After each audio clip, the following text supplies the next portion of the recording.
Ассалаумағалейкум, Теплостар компаниясының оқырмандары, қалайсыздар? Бүгін біз Сарыағашқа Ақрормыздан үйіне өзіміздің жаңа шыққан жидкий стяжка материалын құйып жатырмыз.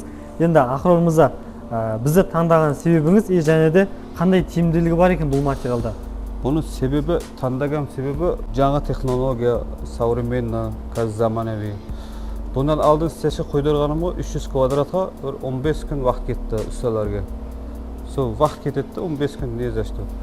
Бұл таңдағаным себебі қолжетімді бағада, сосын бір күнде 300 квадратын бір күнде көп кетіп жатыр. Қолжетімді бағада. Аны ұсталарына әкелсем, арава тасиды, шланкалар бар ғой, тесіп қою мүмкін, бұзып қою мүмкін. Дұрыс па? Дұрыс. Сол плюс тамыры сол. Қолжетімді бір күнде беймалал бітіріп кетер екенсіздер. Ақрормыздан үйіне алдын 300 квадратқа 15 күн кетті. 15 Біз Құдай қаласа 300 квадратта бір күнде құйып кететін шамамыз бар. Иншалла. И мына жерде енді құйғанда, біздің материалды құйғанда, теплый полдың шлангы ешқандай зиян келмейді. Ташкімен сүйреп, құм тасып, тастасымайсыз. Енді Ақрормызда сізден қандай материал алдыңыз бұл жерде?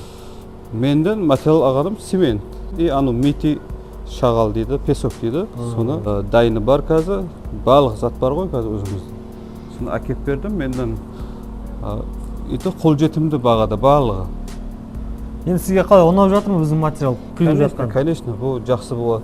Чем анудан көрі 15 күн уақыт кеткенде 20-15 күн уақыт бір күнді қойып, өзіміз жұмысымыз істеймін, басқа тірліктерім бар. Құдай қаласа Ақрормызға рахмет. Рахмет сіздерге. Құдай қаласа бітіміңіз. Қорықпастан басқалайым, істей берсе болады. Рахмет.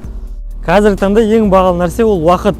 Бұл кісілер 300 квадратқа 15 күн уақыт жоғалтқан, 15 күн бойы продукты тасыған, және де басқа тірліктерді істеуге болар еді, бірақ 15 күн осы балдардың қастарында жүріп, уақытын жоғалтқан.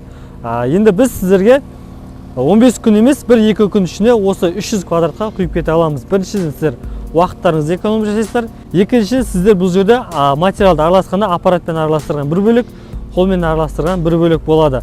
Аппаратпен араласқанда біркелкі шығады, ал қолмен адами факторға байланысты біркелкі шықпайды. Осылайша сіздер енді сапалы стяжка құйдыртып ала аласыздар.